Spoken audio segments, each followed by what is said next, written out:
오늘은 에베소서 4장 1절 이하에 있는 말씀을 통하여 부르심에 합당하게 행하여 라는 주제를 가지고 은혜를 나눠보고자 합니다. 기독교는 부르심의 종교입니다. 우리 인간의 간 게 아니라 창조주가, 우리를 대속하셨던 주가 우리를 부르심에서부터의 우리의 신앙이 시작되었다는 것입니다.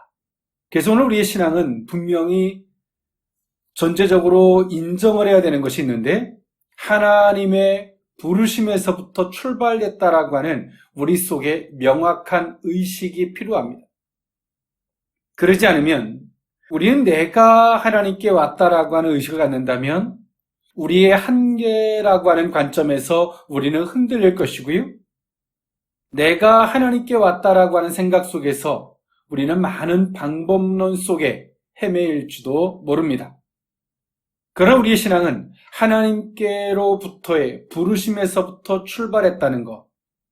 우리는 여기서 몇 가지를 짚을 필요가 있는데요. 부르신 분이 누구냐는 거죠. 그리고 부르심의 대상이 누구냐는 것이고요. 그리고 세 번째로 왜 불렀냐는 거예요. 첫 번째로 우리를 부르신 분은 전능자, 만왕의 왕이신 줄 믿습니다. 그리고 우리를 구원하신 분이십니다. 그분이 우리를 부르셨어요. 누구를? 나를. 오늘 우리는 그분이 우리를 왜 불렀는지 그것을 알아야 돼요. 부르심의 이유가 있다는 거죠. 그러나 먼저 앞서 말씀드렸던 것처럼 부르신 이는 전능자라는 사실입니다.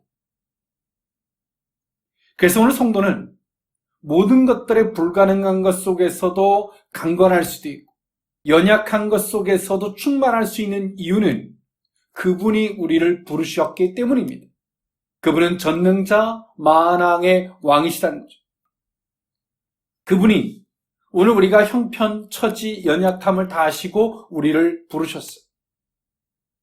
그리고 우리와 그분의 관계가 어떻게 성립됐냐면 우리가 그분의 부르심을 받아들인 거죠. 아멘 하는 거예요. 그러므로 그분과 그분의 부르심에 우리와의 관계가 된 것입니다. 그리고 앞서 말씀드렸던 것처럼 그분이 우리를 왜 불렀냐는 거죠. 부르심에는 이유가 있습니다. 오늘 우리는 내가 하나님을 선택했다라고 하면 우리가 무엇을 해야 할지 몰라요.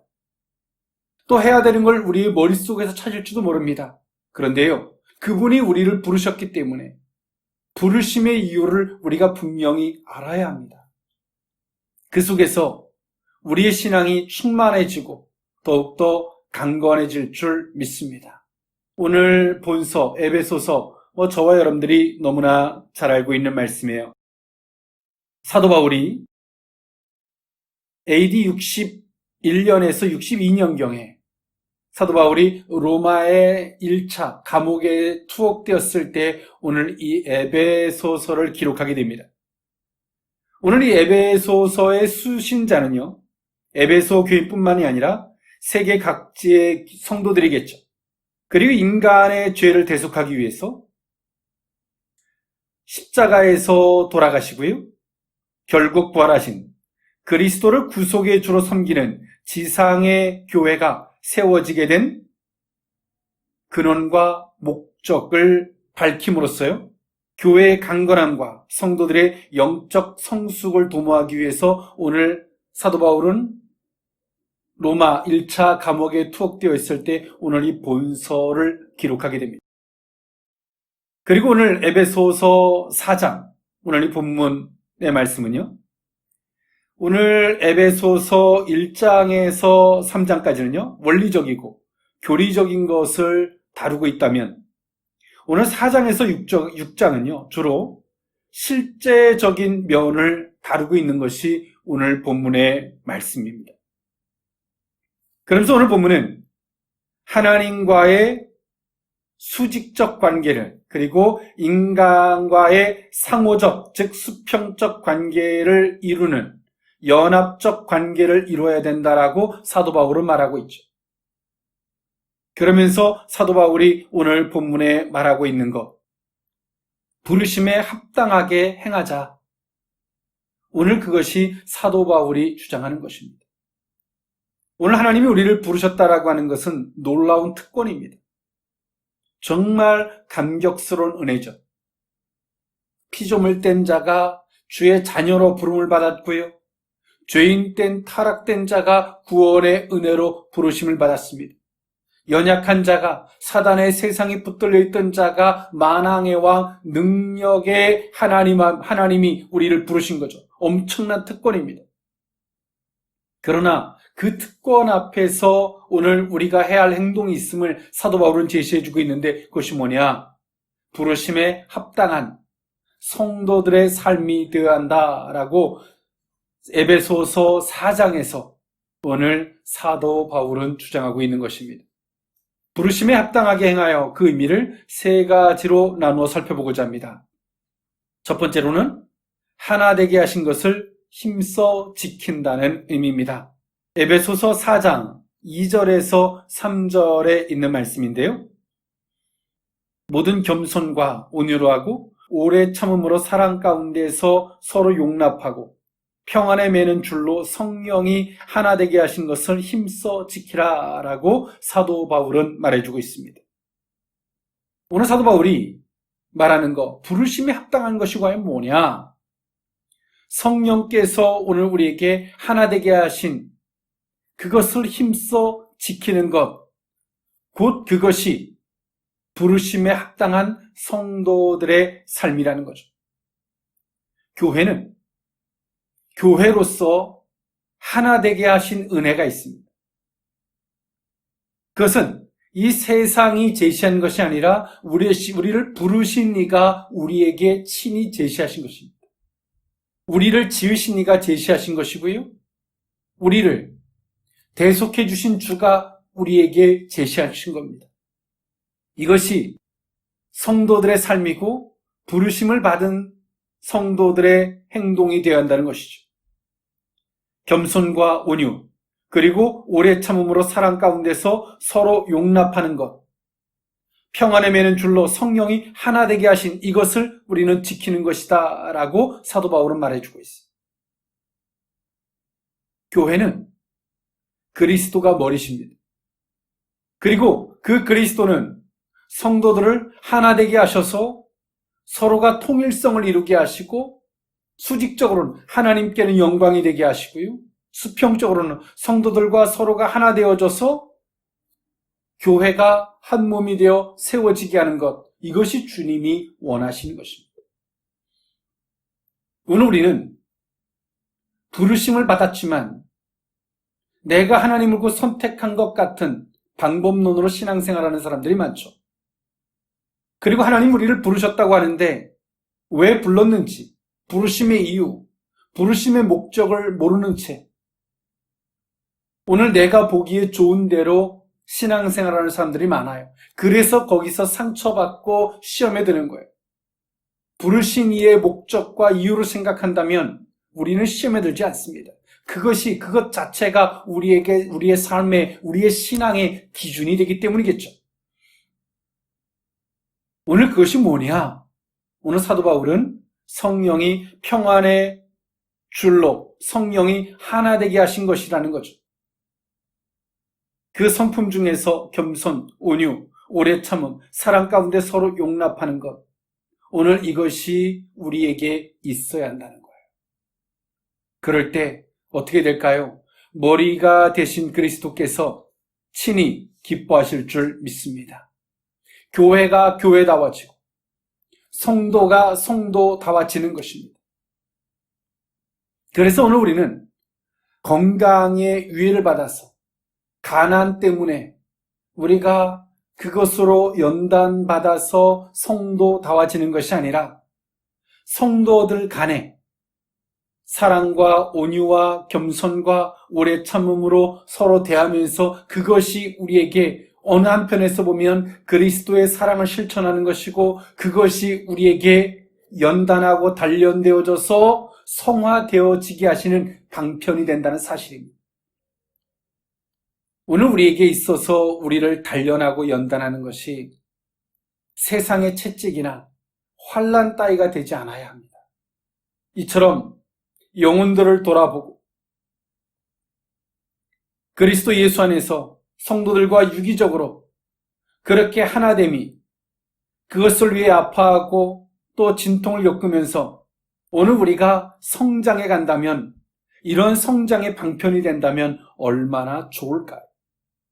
우리가 죄를 범하고 거기서부터 회개함으로 어디가 꼭 아프고 모든 걸 잃어버려야지만이 거기서부터 괴로움을 느끼고 그래서 기도하면서 하나님을 깨닫는 방편이라면 얼마나 잔인할까요? 그러나 우리가 교회 안에서 때론 성도들 때문에 아파하고 그들을 위해서 기도하고 중보해주면서 그의 아픔이 내 아픔인 것처럼 아파하면서 오늘 우리가 성장한다면 그것을 우리가 성숙의 계기로 삼는다면 얼마나 거룩한 도구가 될까요? 하나님 앞에서 좋은 섬김이 될 것이고 헌신이 될 것입니다. 또 신앙 고백이 될 줄 믿습니다. 오늘 우리는 우리의 걸어가는 길이 방편이 주 안에서 이와 같아야 할 줄 믿습니다. 이것이 부르심에 합당하게 행하는 우리의 삶인 줄 믿습니다. 두 번째, 부르심에 합당하게 행하여 두 번째 의미는 한 소망 안에서 부르심을 받았다는 의미입니다. 에베소서 4장 4절에서 6절에 있는 말씀인데요. 몸이 하나요 성령도 한 분이시니 이와 같이 너희가 부르심의 한 소망 안에서 부르심을 받았느니라. 주도 한 분이시오 믿음도 하나요 세례도 하나요 하나님도 한 분이시니 곧 만유의 아버지시라. 만유 위에 계시고 만유를 통일하시고 만유 가운데 계시도다라고 성경은 말해주고 있습니다. 오늘 우리는 알아야 합니다. 오늘 우리의 부르심이 어떤 부르심인지 한 소망 안에서 우리가 부르심을 받았다는 거예요. 성도들의 소망은 우리가 기도 응답 받는 것은 각자가 다를 수 있어요. 그러나 우리의 한 소망은 같습니다. 우리의 소망의 대상 하나님, 그리고 우리의 소망이 하늘나라에 있음. 성도라면 하나님으로 소망을 삼고 하늘나라가 소망이 된다는 것은 우리는 부정할 수 없는 것입니다. 공통의 주제가 되겠죠. 교회는 통일성이 있어야 합니다. 그렇다 해서 성도들이 다 똑같아야 한다는 게 아니에요. 하나님 한 분, 그리스도 예수를 구주로 믿는 이 통일성이 있어야 되죠. 그리고 역할은 다 각자입니다. 어떤 사람은 목회자로서, 어떤 사람은 때론 선지자로서, 선생으로서 다 다르죠. 어떤 것들은 또 하나님의 은사, 다양한 은사들의 연합으로서 다 다릅니다. 그러나 우리가 중요한 게 알아야 할 것은 부르심의 한 소망을 입게 했다는 의미를 우린 기억해야 합니다. 이 시대를 살아가는 크리스천들이 어찌 보면 주객이 전도되어짐처럼 하나님이 소망이 아니라 우리가 기도하는 그 자체가 하나님보다 더 큰 소망이 되고 하늘나라가 소망보다는 이 땅에서 잘 먹고 잘 사는 것이 소망이 되었으므로 말미암아 성도들이 영적으로 부패하고 하나된 소망이 잃어버리짐 속에서 교회가 분열과 다툼이 있고 교회에서 통일성을 찾아볼 수 없는 이 어처구니 없는 상황이 지금 이 시대의 교회와 성도들에게 있다는 사실은 정말 안타깝고 슬픈 일입니다. 그러나 오늘 사도 바울은 그가 감옥 속에 있으면서도 에베소 교회에게 분명히 이야기하는 게 있습니다. 우리는 한 소망 안에서 부르심을 받았습니다. 감옥에 있는 사도 바울의 한 소망과 에베소 교회 감옥 바깥에 있는 성도들의 소망이 같다는 사실이죠. 저의 소망과 여러분들의 소망이 같을 수 있기를 원합니다. 우리의 소망과 이 시대를 살아가는 모든 그리스도인들의 소망이 같을 수 있기를 원해요. 그렇게 될 때에 교회가 교회다워지고 성도가 성도다워지며 교회가 손가락질 받는 데서 교회가 덕이 세워지고 연약하고 흔들리고 핍박을 받아도 아무 대항할 수 없는 교회가 아니라 교회를 통해서 하나님의 권세와 능력이 나타나 교회를 흔들 수 없는 강력한 교회가 될 수 있는 줄 믿습니다. 오늘 우리는 사도 바울이 말하는 것처럼 감옥에서도 그의 소망이 하나님이고 그의 소망이 하늘나라에서 조금도 흔들림이 없었던 것처럼 우리의 소망이 그러해야 할 줄 믿습니다. 그래서 오늘 사도 바울은 말합니다. 그분은 한 분이시다. 주도 한 분이시고 믿음도 하나고 세례도 하나고 하나님도 한 분이시다. 곧 만유의 아버지심을 분명히 이야기해 주고 있는 것입니다. 오늘 우리는 하나된 아버지, 그분을 하나로 우리는 그분을 소망 삼고 있습니다. 우리의 믿음은 또 다른 것이 아닙니다. 성경에서 우리에게 제시하셨던, 주님이 우리에게 제시하셨던 하나된 믿음입니다.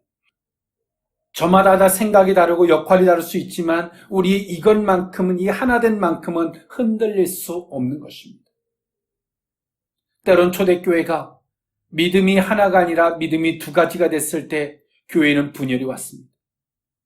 오직 예수 그리스도를 믿어서 구원받는다는 이 하나의 믿음이 잘못된 유대인들의 계획으로 말미암아 예수도 믿어야 되지만 할례도 받아야 한다, 이런 식의 논리 속에, 때론 율법을 믿어야 한다라는 이런 논리 속에서 교회가 두 개의 믿음이 생길 때 교회는 엄청난 분열이 오고 교회는 그 근간이 흔들리는 엄청난 시련을 겪었습니다.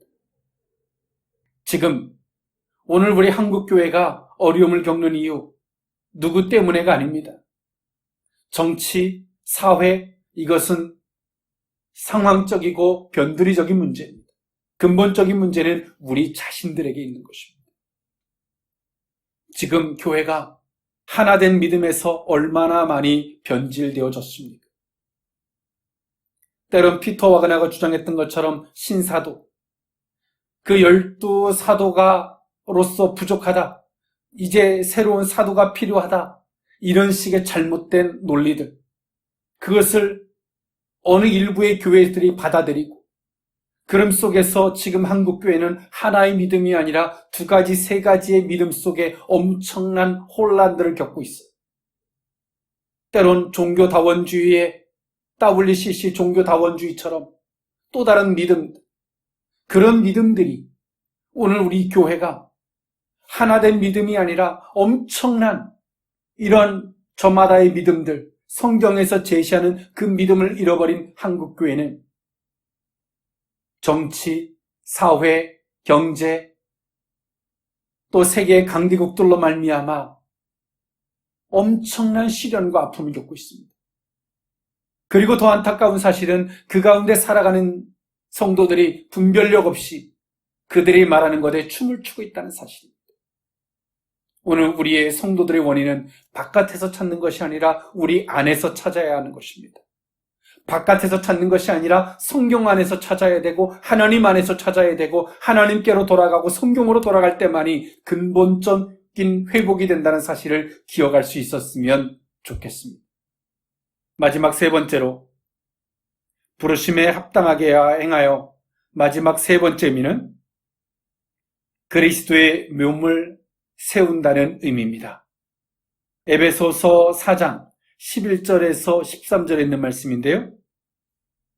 그가 어떤 사람은 사도로, 어떤 사람은 선지자로, 어떤 사람은 복음 전하는 자로, 어떤 사람은 목사와 교사로 삼으셨으니 이는 성도를 온전하게 하여 봉사의 일을 하게 하며 그리스도의 몸을 세우려 하심이라. 우리가 다 하나님의 아들을 믿는 것과 아는 일에 하나가 되어 온전한 사람을 이루어 그리스도의 장성한 때까지 이르리니 라고 성경은 말해주고 있습니다. 오늘 사도 바울은 성도들이, 교회는 통일성이 있어야 되지만 또 한편에서는 성도들은, 교회는 연합성이 있어야 됨을 이야기해주고 있는데요. 그것이 뭐냐? 왜 그래야만이 되냐? 그렇게 될 때에 그리스도의 몸을 세우는 역할이 된다는 사실이죠. 한국교회는 100여 년이 넘는 복음의 은혜가 있었습니다. 한국교회가 세워지는 엄청난 부흥의 역사도 있었죠. 지금은 어찌 보면 세워지는 계기보다는 다시 한번 재정비되는 계기, 그것도 세움의 연속일 수 있겠습니다만은 그런 엄청난 진통을 겪고 있습니다. 우리는 이 속에서 무엇이 옳고 그른지 방향성과 본질이 무엇인지를 회복할 때에 우리는 다시 한번 교회가 교회다워지게 세워지는 복된 은혜가 있게 되겠죠. 세상은 지식, 때론 재능들, 물질로, 때론 권세로 세워지게 되어집니다. 그러나 교회가 세워지는 건 특별합니다. 교회는 돈으로 세워지는 게 아닙니다. 교회는 권세로 세워지는 것도 아니에요. 교회는 사람의 재능으로 세워지는 것이 아닙니다. 교회는요, 무엇으로 세워지냐면 신앙 고백으로 세워져야 되는데요. 교회는 그 신앙 고백, 또 그 위에 더해지는 것이 있는데, 교회는 하나님이 주신 은사로 말미암아 세워지는 것입니다. 성도들이 하나님이 주신 은사로 충만해질 때, 교회가 더욱더 든든히 세워지고요.